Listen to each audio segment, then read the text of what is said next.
दर्शक बंधु वर्तमान सरकार बारंबार आपण मानक कहउचंती कि आपण माने आपणक बैंक को जाइकी निज बैंक अकाउंट रे डीबीटी को एक्टिवेट करइ नियन। जदि आपण माने आपणक डीबीटी को एक्टिवेट न करूचंती ताहाले आपणको पीएम किसान टंका एवं सीएम किसान टंका एवं ता सहित सुभद्रा टंका आपण मानक मिलिबो नाही। जदि आपण माने आपणक बैंक अकाउंट रे डीबीटी को एक्टिवेट करइ निउचंती ताहाले आपणको पीएम किसान टंका सुभद्रा टंका एवं सीएम किसान टंका आपण मानक अकाउंट को जल्दी आसी जिवो। जदि आपण माने बैंक को जाइकी आपणक बैंक अकाउंट रे डीबीटी को एक्टिवेट करू नाती ताहाले आपणको पीएम किसान टंका एवं ता सहित सीएम किसान टंका आउ ता सहित सुभद्रा टंका आपणको मिलिबो नाही। तेणु दर्शक बंधु आपण माने ए कथाटी को सुनि सारिबा परे आपण मानक मन रे निहाती प्रश्न उकी मारुथिबो कि जे सरकार जे कहउचंती जे आपण आपणक अकाउंट रे डीबीटी को एक्टिवेट करि नियंतु ए जो डीबीटी टी कोन अटे आमे माने जानि नउ हमको सरल भाषा रे बुझेई दियंतु एवं ए डीबीटी टी आमे माने जदि न करूछु ताहाले हमको केउ केउ असुविधा रे सामना करबा को पड़िबो हम मानको सरल भाषा रे बुझेई दियंतु।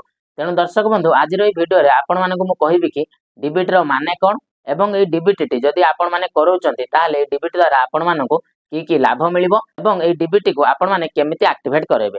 तो दर्शक बंधु देखंतु वर्तमान आपण मानक प्रथमे कहि रखुछि कि डीबीटी रो फुल फॉर्म टी होछि डायरेक्ट बेनिफिट ट्रांसफर।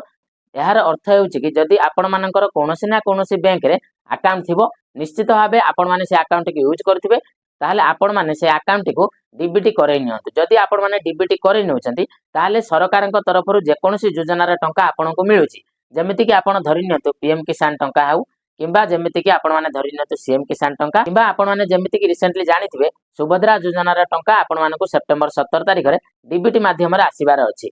तो दर्शक बंधु एही सब टंका गुड़िक आपण मानक अकाउंट को डीबीटी माध्यम रे आसीबो। जदि आपण माने आपणक अकाउंट रे डीबीटी प्रक्रिया को एक्टिवेट करि रखिचंती ताहाले आपण मानकु आपणक टंकाटी डायरेक्ट आपणक अकाउंट रे पड़ि जिवो। तेणु दर्शक बंधु सरकार सेति पई ए डीबीटी प्रक्रिया को एक्टिवेट करिया पई आपण मानकु कहउचंती जा द्वारा कि आपण मानक टंका सरकार जेतिकी आपण मानकु दवा पई चाहुचंती सेतिकी टंकार लाभ आपण माने सीधा सड़क पाई परिबे। एठारे गुटिए टंका भी आपणक पैसा रु कटिबो नाही। तेणु देखंतु दर्शक बंधु जदि एठारे मु आपणको सरल भाषा रे कहिबी डीबीटी रो अर्थटी कोन ना डीबीटी रो अर्थटी एही आजे आपण आपणको बैंक अकाउंट रे आधार कार्ड टी को लिंक करी रखंतु बस यार अर्थ होउची डीबीटी। ताहाले दर्शक बंधु एठारे प्रश्न उठिबो कि आमे माने आम मानक अकाउंट रे डीबीटी मोड को एक्टिवेट कर रखिबा पई आधार कार्ड टी को केमिति लिंक करिवो। बस तेणु देखन दर्शक बंधु आपण मानक एठारे कहि रखुची कि आपण मानकु चिंता करबार किछि भी विषय एठारे नाही काहेकि ना एई कामटी बहुत सरल अटे। सेथिपाई दर्शक बंधु आपण मानक बैंक अकाउंट जेउ बैंक रे होइथिबो आपण माने सेही बैंक रो ब्रांच को जिबे माने सेही बैंक टी जेउ जागा रे थिबो आपण माने सेही जागा को जिबे तापर जाई आपण माने बैंक अधिकारी को केवाईसी फॉर्म मागिबे।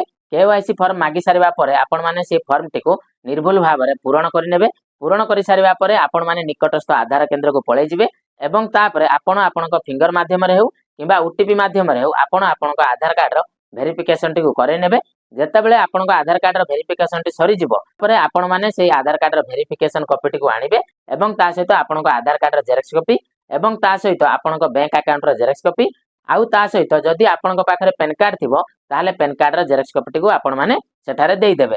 जदि आपण मानक पाखरे पेन कार्ड टी नाही ताहाले एठारे पेन कार्ड टी को बाध्यतामूलक करा जाय नै आपण माने चिंता करबार किछि भी एठी कारण नाही। जदि आपणक पाखरे पेन कार्ड टी नाही ताहाले आपण माने एठारे पेन कार्ड टी को न देले मध्ये आपणक डीबीटी मोड एक्टिवेट होई जिवो।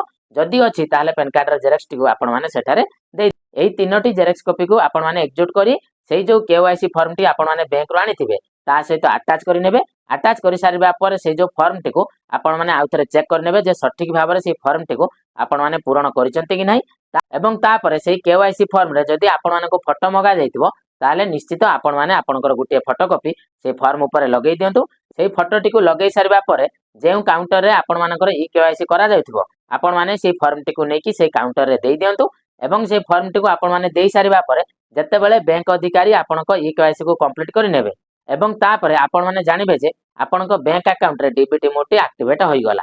तेणु दर्शक बंधु एठारे आमे जदि डीबीटी को अन्य भाषा रे कहबा को जिबा सीधा सड़क भाव रे एहा को केवाईसी कहा जाई परिबो किंतु सरकार से केवाईसी प्रक्रिया टी को एठारे कहउचंती डीबीटी। डीबीटी रो अर्थ हेउची कि डायरेक्ट बेनिफिट ट्रांसफर। काहेकि ना दर्शक बंधु एहा पूर्वरु जेतेबेले आपण माने कोनोसी भी सरकार योजनार लाभ उठाया पई जाउथिले सेठारे आपण मानकु आपणक अकाउंट नंबर टी मगा जाउथला ता सहित आपणक आईएफसी कोड टी भी मगा जाउथला किंतु सरकार वर्तमान कोन करि देले ना जदि आपण आपणक अकाउंट रे डीबीटी मोड को एक्टिवेट कर रखुचंती ताहाले सरकारक तरफरु जे कोनोसी पैसा आपणको मिलिबार थिबो सेही पैसा टी डायरेक्ट आपणक अकाउंट को आसी जिवो।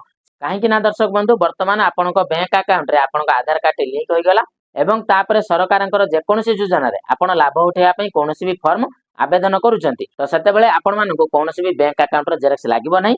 କାହିଁକି ନା ଦର୍ଶକ ବନ୍ଧୁ ଏଠାରେ କେବଳ ଆପଣମାନଙ୍କୁ ଆପଣଙ୍କ ଆଧାର କାର୍ଡର ଜେରକ୍ସ ହିଁ ଲାଗିବ। ଯେତେବେଳେ ସରକାର ଆପଣଙ୍କ ଆଧାର କାର୍ଡଟିକୁ ଭେରିଫାଏ କରିବେ ସେତେବେଳେ ଆପଣଙ୍କ ଆଧାର କାର୍ଡରେ ଯେଉଁ ବ୍ୟାଙ୍କ ଆକାଉଣ୍ଟ ଆକ୍ଟିଭେଟ୍ ଥିବ ମାନେ ଲିଙ୍କ ହୋଇକି ଯେଉଁ ବ୍ୟାଙ୍କ ଆକାଉଣ୍ଟ ସକ୍ରିୟ ଥିବ ସେଇ ଆକାଉଣ୍ଟରେ ଆପଣଙ୍କୁ ସରକାର ଯାହା ବି ଟଙ୍କା ଦେବାର ଥିବ ସେଇ ପଇସାଟିକୁ ସରକାର ସିଧାସଳଖ ଭାବରେ ଆପଣଙ୍କ ଆକାଉଣ୍ଟକୁ ଟ୍ରାନ୍ସଫର କରିଦେବେ। ତେଣୁ ଦର୍ଶକ ବନ୍ଧୁ ସେଇ କଥାଟିକୁ ହିଁ ସରକାର ଏଠାରେ ଡିବିଟି ବୋଲି କହୁଛନ୍ତି, ଯାହାର ଅର୍ଥ ହେଉଛି କି ଆପଣମାନଙ୍କୁ ମୁଁ କହିଛି ଡାଇରେକ୍ଟ ବେନିଫିଟ ଟ୍ରାନ୍ସଫର।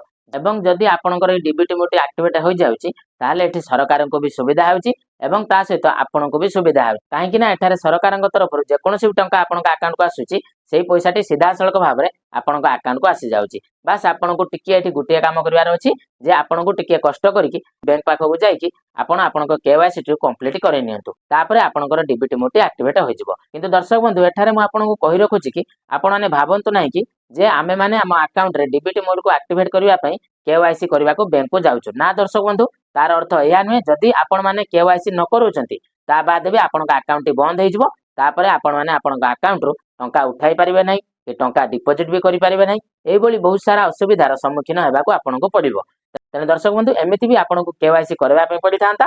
ଯଦି ଆପଣମାନେ এই KYC ଟି କରି ନେଉଛନ୍ତି ତାହେଲେ ଆପଣଙ୍କ ଆକାଉଣ୍ଟରେ ডিবিটি ମୋଡଟି ଆକ୍ଟିଭେଟ୍ ହୋଇଯିବ ଏବଂ ତାପରେ ଯାହା ବି ପଇସା ଆପଣଙ୍କ ଆକାଉଣ୍ଟକୁ ସିଧାସଳଖ ଭାବରେ ଆସିଯିବ। ଦର୍ଶକ ବନ୍ଧୁ ମୁଁ ଆଶା କରୁଛି କି ଆପଣମାନେ ବୁଝି ସାରିଥିବେ ଯେ ডিবিটিର ଅର୍ଥ କ'ଣ ଏବଂ ডিবিটি ମୋଡଟିକୁ କିପରି ଆକ୍ଟିଭେଟ୍ କରାଯାଏ। କାହିଁକି ନା ଦର୍ଶକ ବନ୍ଧୁ ଏଇ ଯୋଉ କଥାଟିକୁ ନେଇକି ଆମର ବହୁତ ଅଡିଏନ୍ସଙ୍କ ମନରେ ଡାଉଟ୍ ଥିଲା ଏବଂ ସେମାନେ ଆମକୁ କମେଣ୍ଟ ମାଧ୍ୟମରେ ପଚାରିଥିଲେ କି ଭାଇ ଏଇ ଯୋଉ ডিবিଟି କ'ଣ ଅଟେ, ଏଇ ডিবিଟିକୁ ଆମେମାନେ କେମିତି ଆକ୍ଟିଭେଟ୍ କରିବୁ, ବହୁତ ସାରା ପ୍ରଶ୍ନ ପଚାରିଥିଲେ। ତେଣୁ ସେଥିପାଇଁ ମୁଁ ଆପଣମାନଙ୍କୁ ଆଜିର ଏଇ ଭିଡିଓରେ ସମ୍ପୂର୍ଣ୍ଣ ଭାବରେ ବୁଝେଇ ସାରିଛି ଯେ ডিবিଟିର ଅର୍ଥ କ'ଣ, ডিବିଟି କାହାକୁ କୁହାଯାଏ ଏବଂ ডিବିଟିଟି କିପରି ଭାବରେ ଆକ୍ଟିଭେଟ୍ କରିବାକୁ ଆପଣମାନଙ୍କୁ ପଡ଼ିବ। ତେଣୁ ଦର୍ଶକ ବନ୍ଧୁ ମୁଁ ଆଶା କରୁଛି କି ଆପଣମାନେ ସମ୍ପୂର୍ଣ୍ଣ ଭିଡିଓଟିକୁ ବୁଝି ସାରିଥିବେ। ଯଦି ଆପଣମାନେ এই କଥାଟିକୁ ବୁଝି ସାରିଛନ୍ତି ନିଶ୍ଚିତ ଭାବେ ଆପଣ ଆପଣମାନଙ୍କ ସାଙ୍ଗ ପାଖକୁ এই ଭିଡିଓଟିକୁ ସେୟାର କରିଦିଅନ୍ତୁ ଏବଂ ସେମାନଙ୍କ ମନରେ ଯେଉଁ ଡାଉଟଟି ରହିଛି ডিবিଟିକୁ ନେଇକି ସେମାନଙ୍କ ଡାଉଟଟି ବି କ୍ଲିୟର ହେଇଯିବ। ତା ସହିତ ଦର୍ଶକ ବନ୍ଧୁ ଯଦି ଭିଡିଓଟି ଆପଣମାନଙ୍କୁ ଇନଫର୍ମେଟିଭ ଲାଗୁଥାଏ ନିଶ୍ଚିତ ଭାବେ ଭିଡିଓକୁ ଲାଇକ୍ କରିବେ ଏବଂ ଚ୍ୟାନେଲରେ ନୂଆ କରି ଭିଡିଓ ଦେଖୁଥିଲେ ଚ୍ୟାନେଲଟିକୁ ସବସ୍କ୍ରାଇବ କରି ବେଲ୍ ଆଇକନଟିକୁ କ୍ଲିକ୍ କରି ଅଲ୍ ନୋଟିଫିକେସନଟିକୁ ଅନ୍ କରି ନେବେ। ଯାହା ଫଳରେ କି ଆମେମାନେ ଯେକୌଣସି ଇନଫର୍ମେଟିଭ ଭିଡିଓ এই ଚ୍ୟାନେଲରେ ଅପଲୋଡ କରିବୁ ତାର ପ୍ରଥମ ନୋଟିଫିକେସନ ଆପଣଙ୍କ ପାଖରେ ହିଁ ପହଞ୍ଚିବ। ତେଣୁ ଚାଲନ୍ତୁ ଦର୍ଶକ ବନ୍ଧୁ ଆଜିର ସମୟ ହୋଇଯାଇଛି ଭିଡିଓଟିକୁ ଏଇଠି ରଖିବା, ପୁଣି ଦେଖା ହେବ ଆଉ ଗୋଟିଏ ନୂଆ ଅଧ୍ୟାୟରେ। ତେଣୁ ସେତେ ପର୍ଯ୍ୟନ୍ତ ଆପଣମାନେ ମୋତେ ବିଦାୟ ଦିଅନ୍ତୁ। ରହୁଛି ଜୟ ଜଗନ୍ନାଥ।